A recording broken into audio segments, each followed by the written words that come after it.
¿Alguna vez se han preguntado de dónde vienen las cosas que ustedes consumen? Libros, películas, música. Les apuesto que su conclusión es que o es de Estados Unidos o es de Europa. A mí me pasó esto y me sigue pasando esto, pero el día de hoy quiero hablar de un álbum, mi álbum favorito, que se llama American Football, de la banda American Football. ¿Y qué puede ser más estadounidense que algo que se llame fútbol americano y que su portada sea una casita? Muy estadounidense. Yo soy de Costa Rica, porque esto es mi álbum favorito.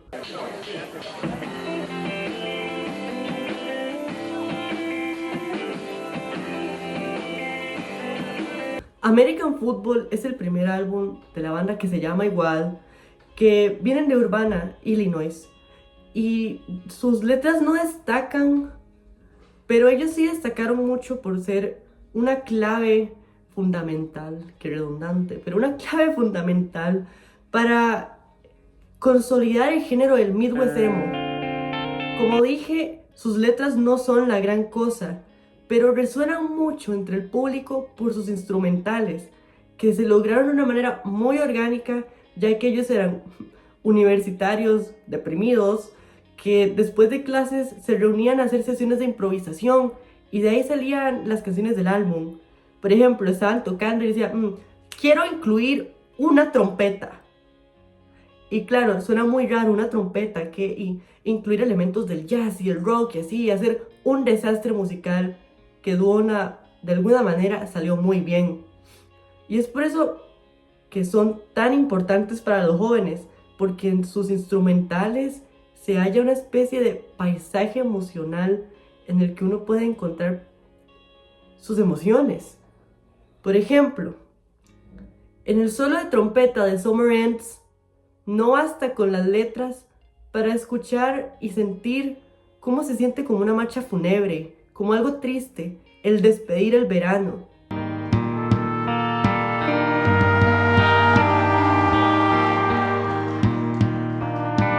Y en el solo de guitarra de casi 6 minutos de Honestly, se entiende cómo se va a extrañar la adolescencia y cómo se extraña la adolescencia y cómo se inmortaliza un momento por medio de la música.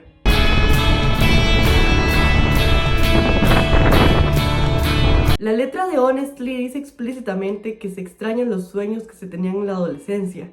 Honestly, I can't remember all my teenage feelings.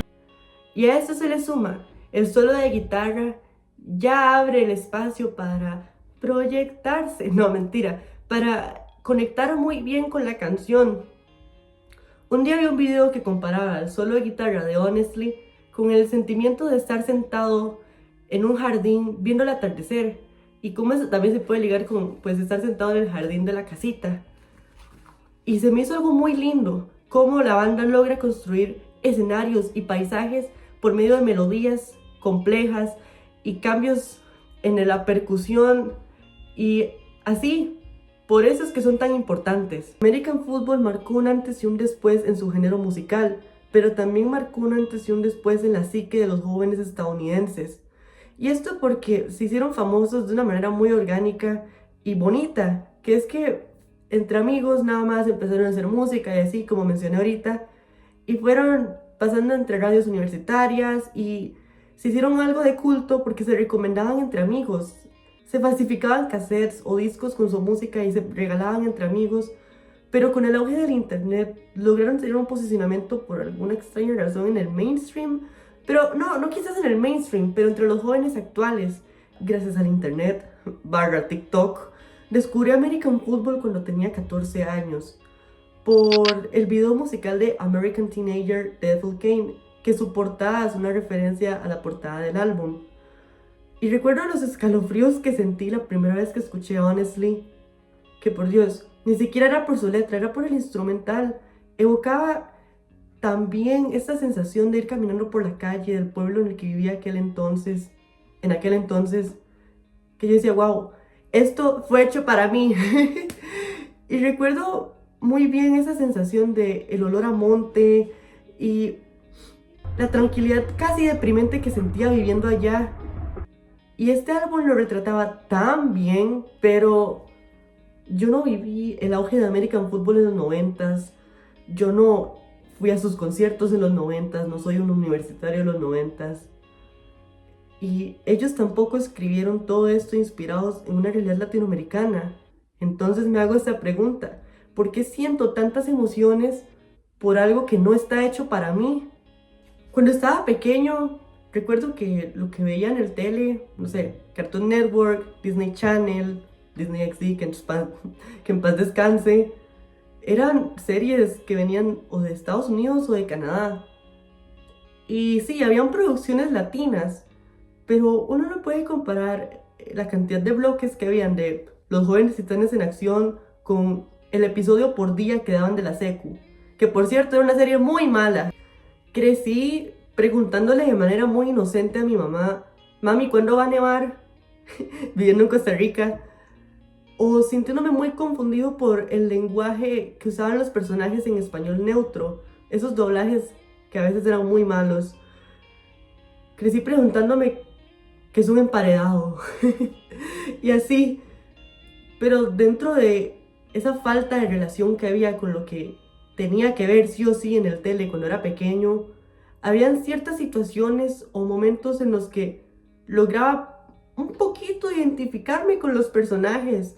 No sé, su edad, situaciones que les ocurrían, o simplemente yo queriendo proyectarme en algo desde que estoy pequeño. Y claro, no era mi realidad, o sea, no soy Ben 10, o sea, tengo los ojos verdes y todo, pero jamás iba a tener las situaciones de Ben 10. Y no hablo de lo fantasioso, hablo de cosas como viajar por todos los estados y así. Pero me tocaba aprenderlo y adaptarlo a mi vida. Y eso cuando estaba pequeño. Y la mayoría de latinoamericanos crecimos así. Crecimos preguntando que cuándo iba a nevar, cuando nunca va a nevar. Aunque, bueno, sí ha nevado, pero no como en invierno. Y es triste porque literalmente estaba adaptando mi vida a algo que no estaba hecho para mí. Todos esos programas estaban hechos y están hechos para niños estadounidenses, no un niño latinoamericano de clase media baja. Pero aún así los disfrutaba. No digo que yo estaba como, oh por Dios, neocolonización. Tenía 4 años, 10 años. No estaba consciente de eso. Y hay veces en las que uno ni siquiera llega a estar consciente de eso y solo lo acepta en su vida. Pero como decía, es triste que nos obliguen a adaptar nuestra cultura y nuestras vidas a algo que es ajeno de nosotros. Y con la música no es muy distinto. Crecí viendo todo esto y después podía poner Telehit o MTV y sí, ahí había pues reggaetón y así, pero crecí creyendo que eso era algo naco o malo. Y pues llega la adolescencia y ¿qué escucho? Lana del Rey, American Football, Bjork, cosas en inglés, cosas en español, no.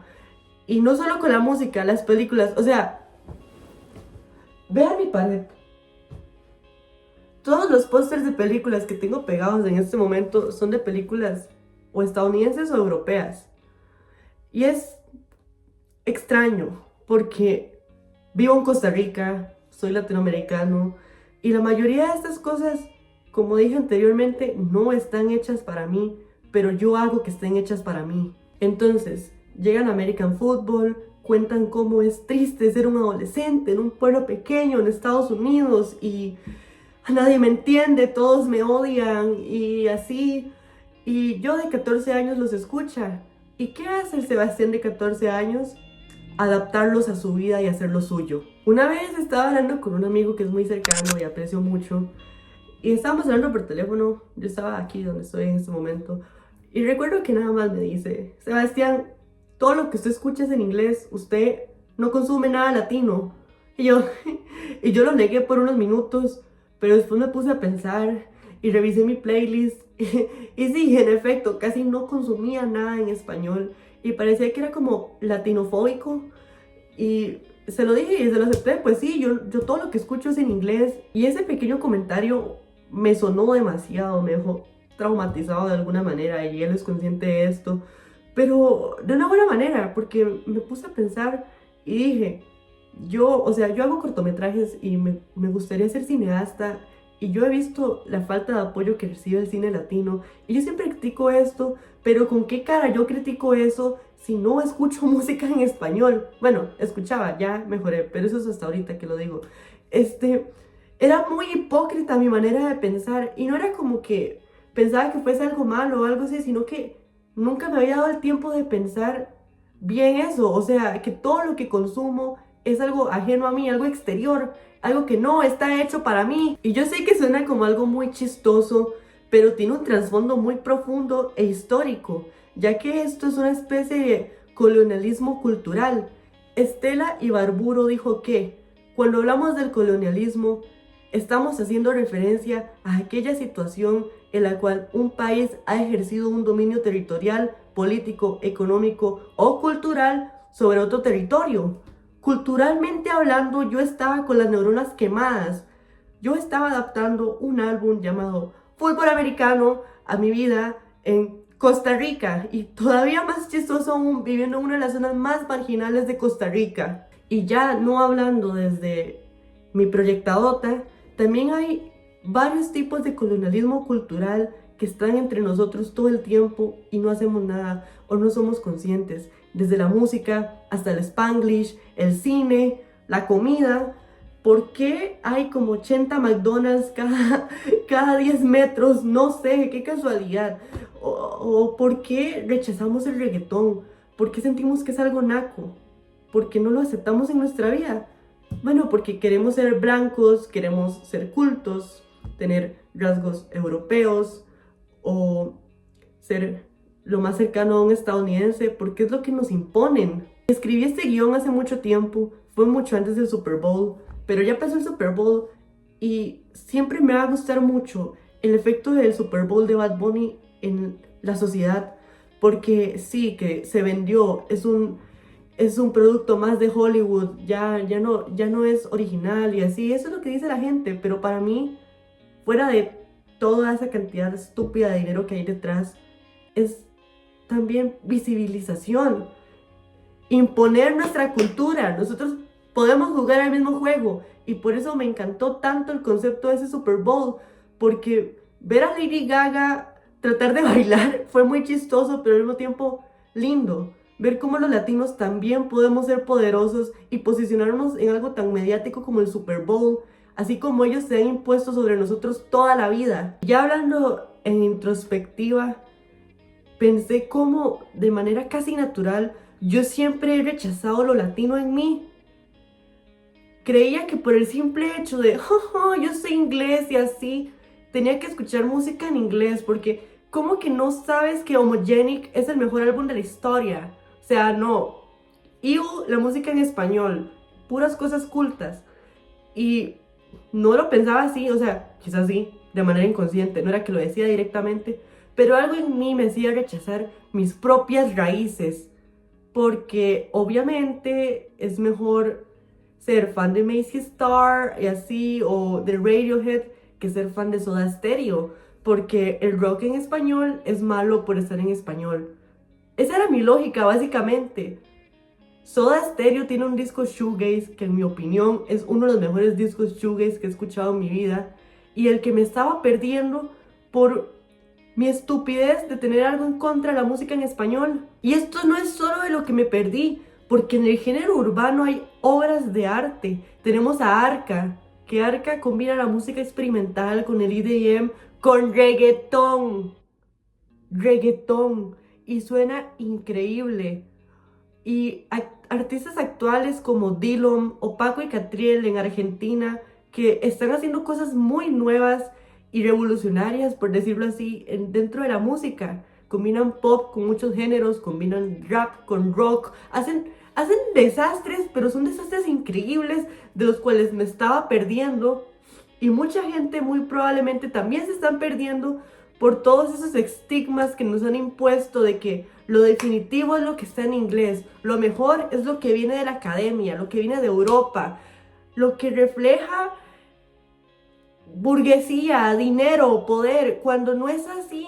No todo lo que viene de Estados Unidos es bueno. Estados Unidos está lleno de plantas de industria que se sienten vacías y no aportan nada a la cultura, mientras la mayoría de artistas latinos, por más que hagan reggaetón y que sea urbano, detrás de esa vulgaridad hay un contexto histórico y político tan rico, y por dicha yo ya acepté mi gente latino dentro de mí, en pocas palabras, porque ¿qué es más bonito que nuestra propia cultura? Y por dicha lo cambié, porque o sea, eso estaba muy mal, lo admito, pero mucha gente no lo ha cambiado. Y si están viendo esto, pues cambien ahora mismo, se están perdiendo demasiadas cosas buenas. Pero bueno, es lindo saber que algo tan cercano a mí, que no es que me pertenezca, pero que yo entiendo a la perfección, es también adaptable a mi vida. Y quizás ni siquiera es adaptable. Simplemente lo vivo y ya. Y no tengo que adaptar un álbum llamado fútbol americano a mi vida. No digo que consumir cosas de Estados Unidos o de algún otro país sea malo. No, no, no, no. Mi punto aquí es que no tenemos que obligarnos a que eso nos guste. Si les gusta el reggaetón, escúchenlo sin miedo. O sea, ¿qué importa que sea vulgar? Mucha gente escucha, no sé, Doja Cat, o la mayoría de música en inglés que es famosa también habla de sexo. Y no lo tachan de vulgar, pero reggaetón sí, porque es naco. O sea, no. Cambien ese pensar si lo tienen y tengan una mente abierta. Y no solo con la música, con el cine, las series, la literatura. Y tampoco es que diga todo lo latino lo tienen que consumir, no consuman nada al exterior, malo, malo, malo, colonialismo, no. O sea, me refiero a que logren un balance y aprendan algo de todas las culturas. No rechacemos nuestra cultura, abracemos lo que es nuestro y amémoslo. Consumamos cosas locales y cosas de afuera, no tienen nada de malo, repito, pero siempre pongamos una prioridad en lo que es nuestro, lo que es cercano a nosotros y tiene un contexto sociocultural similar al nuestro. No estemos adaptando cosas que quizás ni siquiera nos gustan, pero tenemos que fingir que nos gustan para vernos más cool, o ser más inteligentes, o más aceptables, menos vulgares. No. Escuchemos las cosas que nos den la gana, pero con orgullo. Y no olvidemos quiénes somos realmente y de dónde venimos. En conclusión, lo que yo hice con ese álbum no es casualidad. Tampoco es casualidad mi parcial rechazo a la música latina, porque hay todo un contexto y un peso que cargamos detrás que nos hace llegar a esa clase de pensamientos y no somos conscientes de ello hasta que alguien directamente lo señala y nos pega, como mi amigo. Pero yo elegí cambiar eso, que estaba mal y estaba siendo muy hipócrita. Espero que si ustedes están en la misma situación, lo cambien y tengan una mente abierta. Y los invito a preguntarse, ¿esto habla de mí o quiero que hable de mí? Porque puede haber allá afuera algo que sí habla realmente de ustedes, bueno, de nosotros, y está hecho en un contexto sociocultural similar al nuestro. Siempre voy a amar American Football, es mi álbum favorito, por algo tengo esta camisa. Y siempre lo voy a tener mucho cariño. Esto no quiere decir que desde que escucho más música en español voy a rechazar todo lo que venga de afuera. No, no, no. Lo que quería dar a entender es que no importa el contexto sociocultural o las culturas, siempre va a haber algo universal que nos une a todos, que es el arte, y más allá del arte, los sentimientos.